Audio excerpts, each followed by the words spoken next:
Every town has a dark side. Phoebe Handjuck was just 24 years old when she was found at the bottom of a garbage chute in the basement of an apartment building in Melbourne. She'd fallen 12 stories, and there were indications she survived for some time, but tragically didn't make it in the end. And the questions that everyone began asking are the ones that still linger on today. How exactly did this happen, and why? Hey guys, it's Andrew, and welcome back to another episode of Every Town. Thanks for stopping by. Now, this week's story is one that will stick with you. It just has too much going on, and none of it really adds up to paint a clear picture as to what went down. And it's brutal, and it isn't just a mystery. It's an entire rabbit hole where the deeper you dig, the more twisted it all gets. Let's head on over to the land down under and investigate the mysterious death of Phoebe Handjuck.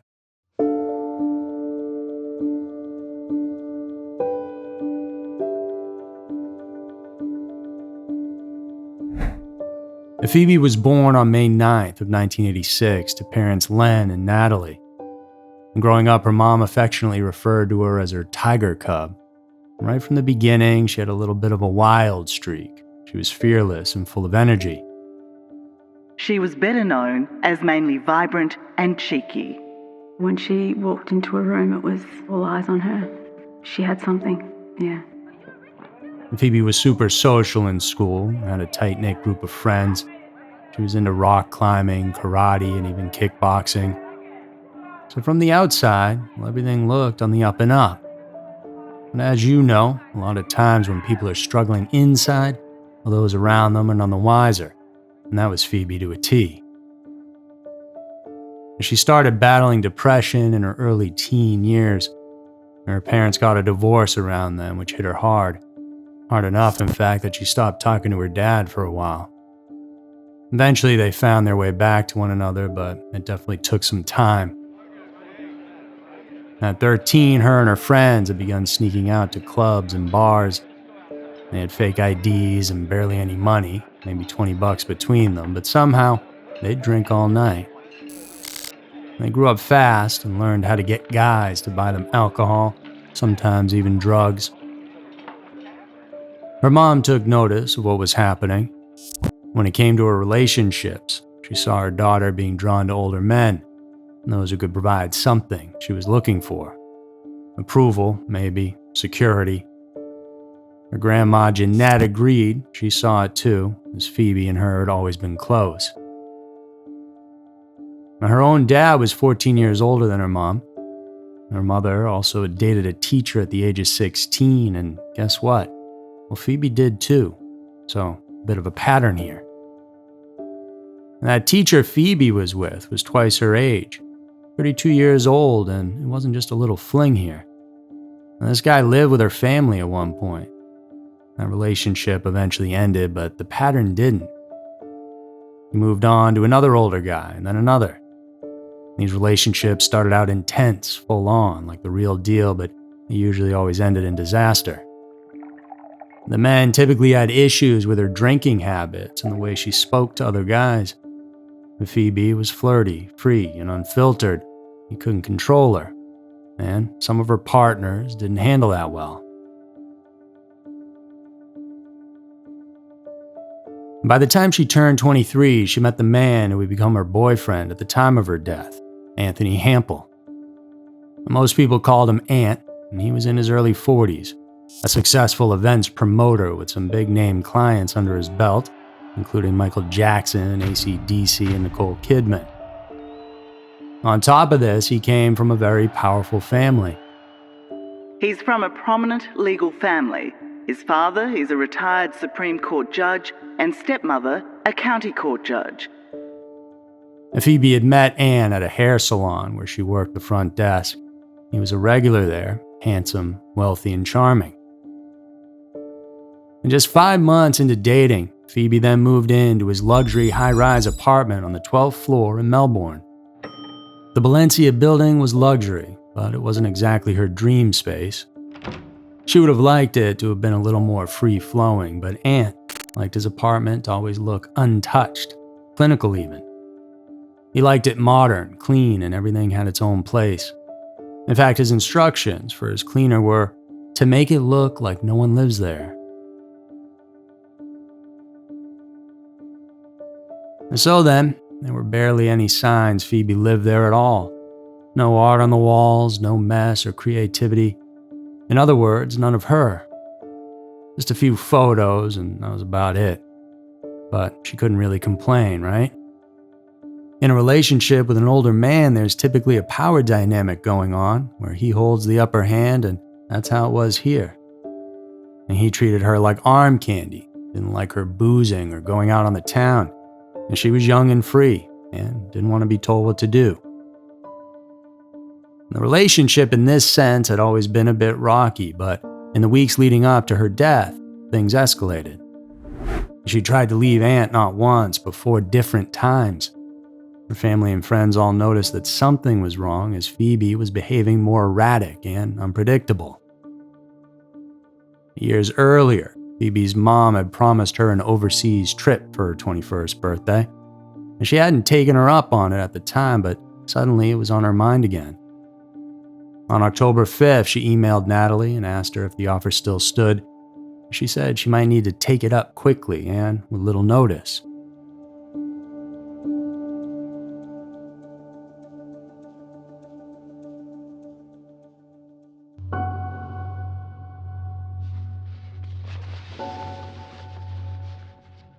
Just over 2 weeks later, on October 20th, she then packed up and left the apartment she shared with Aunt.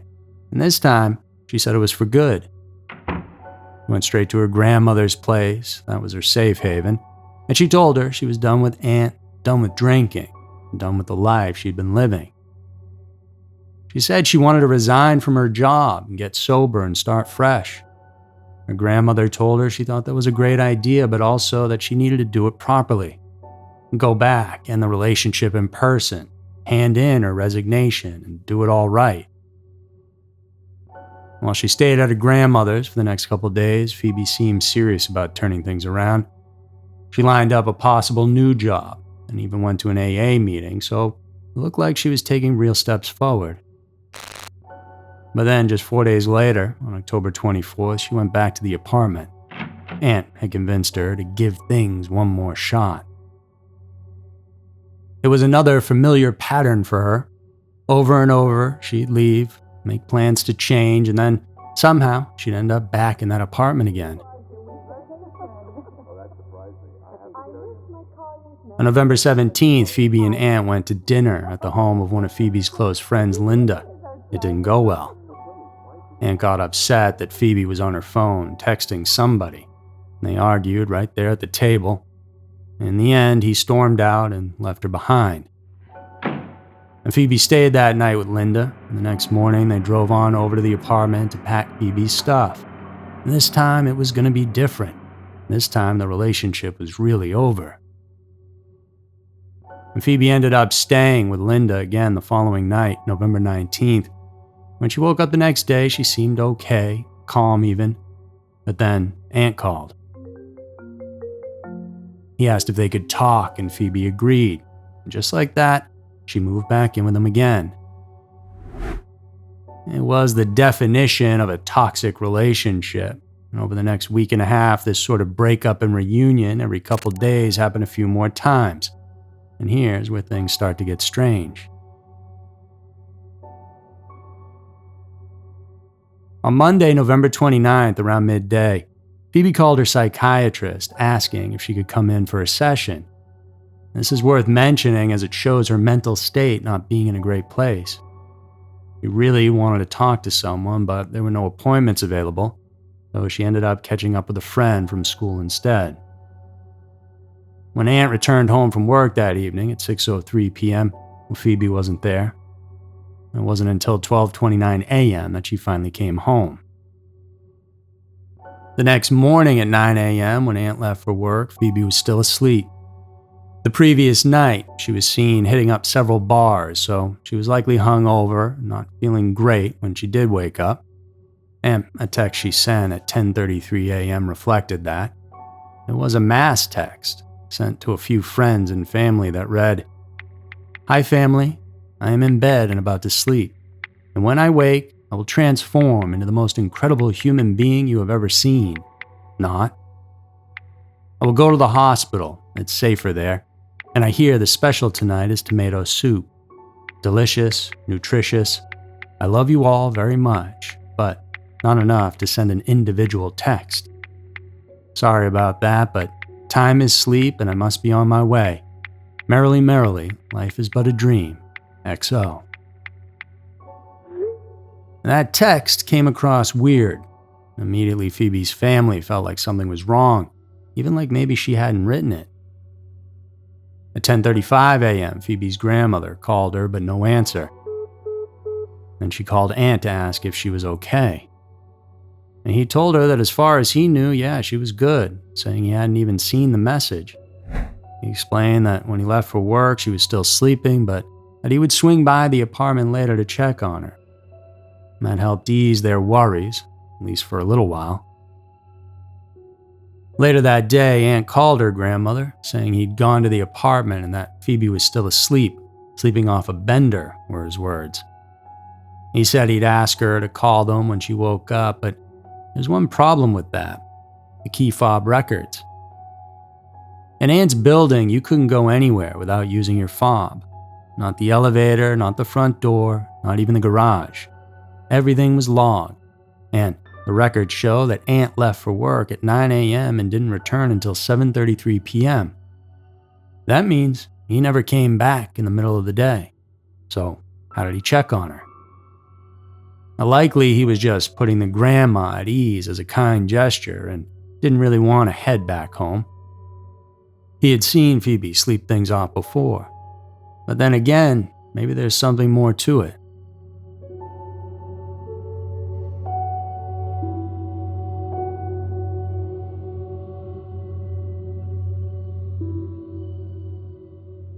At 2:17 p.m. that day, the apartment cleaner, Sally, let herself in for her usual Wednesday clean. She was surprised to find Phoebe home, as she had skipped out on work. Phoebe came out of the bedroom for a moment, wearing a t-shirt and shorts, and said hello, and then went back to bed. And Sally later said Phoebe didn't appear drunk, she wasn't emotional, she didn't look depressed, she just seemed normal. And Sally finished cleaning and left around 5 p.m. Aunt then came home, as mentioned, at 7:33 p.m. He told police that he and Phoebe had a quiet night in, nothing out of the ordinary. Around 8 p.m., Phoebe called her dad, where they talked for about 11 minutes. She told him she was feeling hungover from her bender, but that Aunt was taking good care of her. She also told him, "I need to stop doing this." And he didn't know it then, but that would be the last time he ever heard his daughter's voice.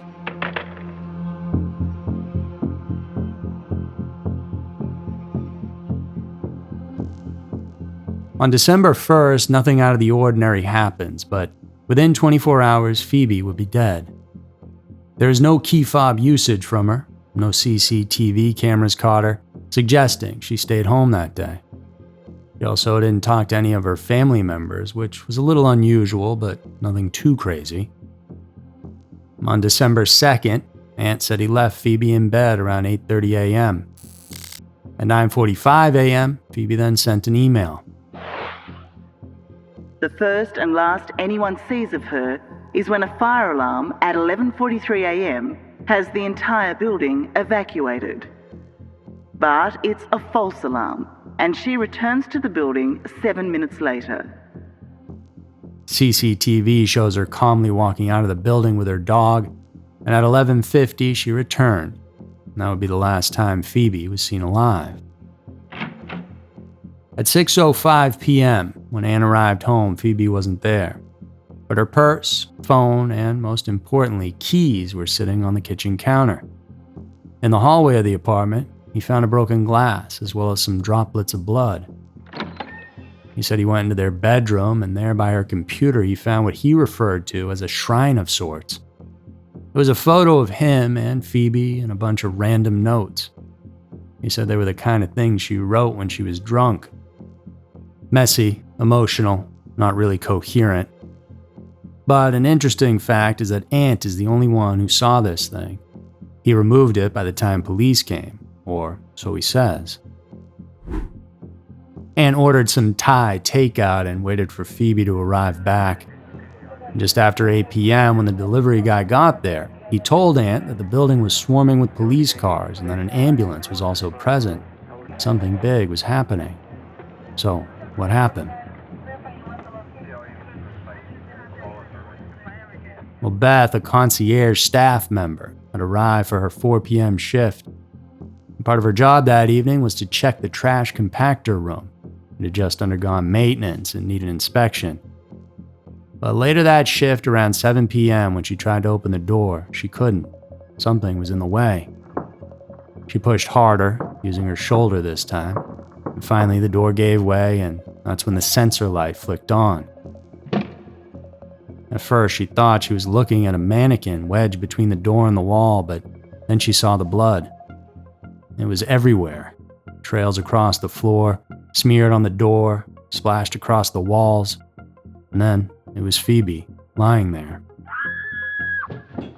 Beth screamed and ran, then called the building manager, who described her as inconsolable. Police arrived and paramedics followed, but when the EMTs tried to enter the room to check Phoebe, the police stopped them short. And they said it was now officially a crime scene, so Phoebe was dead. However, one very disturbing aspect is it didn't appear like it had been instant. Based on the trails of blood around the room, Phoebe had survived a fall down the trash chute. She was conscious, dragging herself around the pitch-black room, trying to find the door to get out. It's a pretty lonely way to die. There's nothing nice about any of this, is there? And she obviously fought to get out of there. It's not really the sort of thing that a person who either accidentally or I wouldn't do that. But she was a fighter. What did that room tell you about her fight in those last minutes? Well, there was blood all over. She'd pulled herself right around the room, trying to find a way out, presumably. She was trying to get out of there.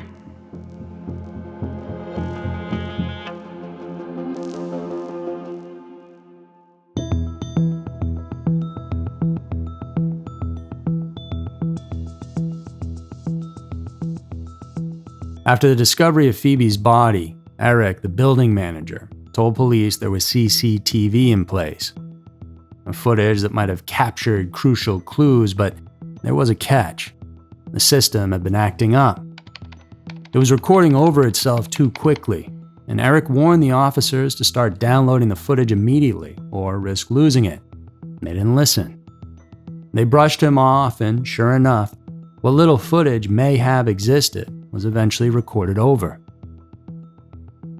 Aunt, having been tipped off by the delivery driver, went downstairs to the foyer and approached a police officer. He told the officer he lived in the building and asked what was going on. When told they found a woman's body, Aunt immediately told them that his girlfriend was missing and asked if it could have been her. He started blurting out that Phoebe had depression, named her medications, and explained she'd been struggling. The officer asked him to go back upstairs and grab a recent photo of her, and with that, it was confirmed. Detectives followed Aunt back up to his apartment to look around. What they found should have raised red flags: broken glass and blood on the floor inside the unit, and blood outside near the garbage chute room, even a bit on the door handle. The apartment was a terrible mess. It was never a mess. It looked most of the time as though nobody lived there. Later, police would find blood smeared on the door architrave, computer mouse, and study desk. However, very little evidence was collected. The entire process was rushed, careless even. By 10 p.m., detectives were meeting with the forensics team. They searched the apartment and found Phoebe's journal, and more blood on a desk and her computer mouse. They found medication, Cymbalta, as well as a sleeping pill called Stilnox, and others. They checked the chute door on the 12th floor for fingerprints, the room itself, even a pipe running through it, but there were no usable prints. None of Phoebe's were found on any of it. The autopsy the next morning took over 3 hours. The cause of death was listed as multiple injuries due to a fall down a 100-foot garbage chute. Every major artery in her leg had been cut, and she had multiple fractures, though no signs of neck trauma, which would suggest she went down the chute feet first. And that means there's no way she actually could have fallen in. She either went in herself or was dropped in there. Adding to the mystery of how and why she ended up in the garbage chute, Phoebe's autopsy revealed she had a blood alcohol level of 0.16, 3 times the legal driving limit. She'd also taken 1 or 2 zolpidem, commonly known as Stilnox, the sleeping tablets increasingly linked to unintentional bad or bizarre behaviour. She also had Cymbalta and dextromethorphan, a cough suppressant. When she had been found, her pants were down around her ankles. That didn't make a ton of sense that her jeans had actually slid down her legs. And if she had gone in feet first into a narrow chute, well, wouldn't the fabric ride up? So likely the pants came down before the fall, but why? There were no signs of an assault having taken place. As the official next of kin, shortly after, Ant submitted a claim for Phoebe's death benefits. His father George, the retired judge, signed to support the claim, going as far as writing the wrong dates to make it look like their relationship was longer than it actually was. He had them living together 6 months before they had even met. Pretty strange, right? Ant was paid $113,000, but after backlash from Phoebe's grieving family, he eventually gave the money to her brothers, though he refused to give up his position as next of kin. On December 7th, Neil Bone, the managing director of the company that installed the garbage chute, visited the scene. He mentioned what people were thinking, that it would have been possible for someone of Phoebe's size to fit in the chute, but she would have had to enter feet first. It didn't take much longer after that. Police felt like they had enough information and officially closed the case, ruling Phoebe's death as non-suspicious and unaliving.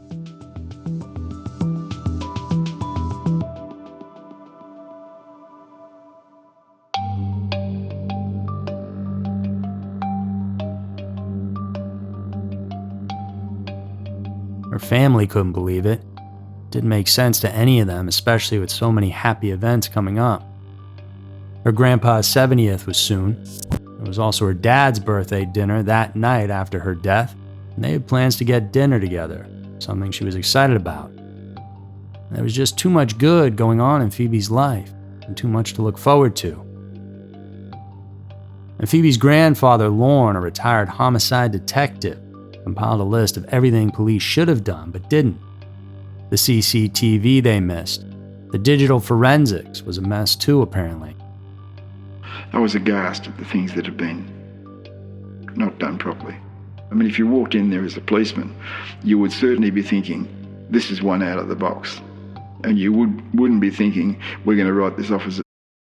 You'd be thinking, we're going to look at every corner of this. When they went to review Phoebe's emails a few days after her death, everything had been erased. Lorne thought this was suspicious. The police, though, they say it was an act of someone trying to erase themselves. Then there were the autopsy inconsistencies, the unexplained blood in the apartment, but police brushed them off, telling them that they were satisfied with how they handled it. It seems to me that there was enough evidence to suggest that something had gone on in the apartment before she went down the chute. I think perhaps there could have been an accident. There could have been some sort of confrontation, and yeah, it might have been a panic situation. I really don't know. Lorne then took it a step further. He gathered detectives and Phoebe's friend Sarah. And Sarah, like Phoebe, was tall and slim. They attached a harness to her and tried to simulate what police claimed Phoebe did. To get into the chute, you had to pull down a heavy, spring-loaded door and keep it open while simultaneously getting your legs in one at a time. Sarah managed to get one leg, and the other was hard to do. And when she finally got both in, the chute slammed shut, smacking her into the wall. And then they swapped her out for another friend and got the same type of result. Viv, Phoebe's close friend and her match in height and size, struggles, even though completely sober. What are you finding difficult at this point? Just trying to see how I can get my body in. With the weighted door to the chute over a metre off the ground, the opening a mere 36.5 centimetres, and nothing to hold on to, it takes a great degree of determination to even sit in it. Both girls had to touch the door, the chute, the frame, everywhere.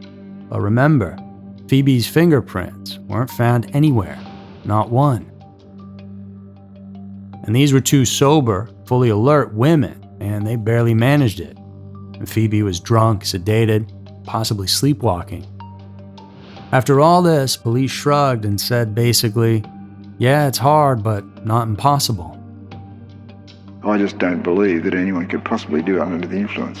If you're 0.16, there's no way you'd be able to handle that balance aspect of it. I just see that as being an amazingly complicated physical feat. Still not satisfied, Phoebe's grandfather went to Neil, the chute manufacturer. And Neil was pissed off. He said police ignored everything he tried to explain, how the machine worked, what was realistic and what wasn't. They then built a replica chute and ran even more tests.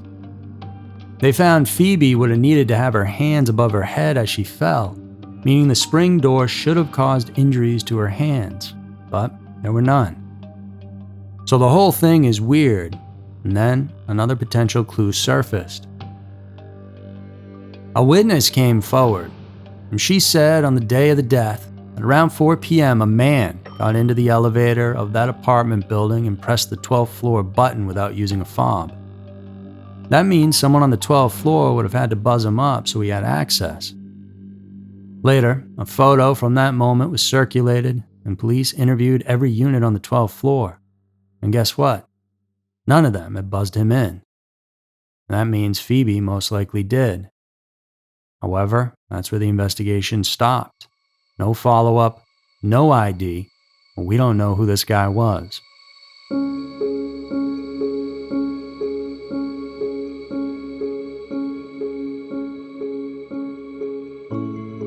So, what happened to Phoebe Handjuck? For all the theories, all the reports, all the paperwork, the truth is, we still don't know what occurred on December 2nd of 2010. Feels like we haven't got the truth about what happened, what really happened, and we don't have any justice for Phoebe either. So that's hard. We know the investigation was dismissive. Eric, for example, the property manager, wasn't even properly interviewed until a year after the fact on what he knew. That's the same guy who told the police the footage was going to get erased if they didn't grab it, and was ignored. We also know that it's definitely hard to get into a garbage chute like that by yourself, and that's one heck of a way to go out, and it's basically impossible not to leave behind fingerprints. And did Phoebe really do it on purpose? Or was it a tragic accident caused by sleeping pills and alcohol? Or was it something far more sinister? The answer to all those questions, as I mentioned at the top of this episode, is something we'll likely never know.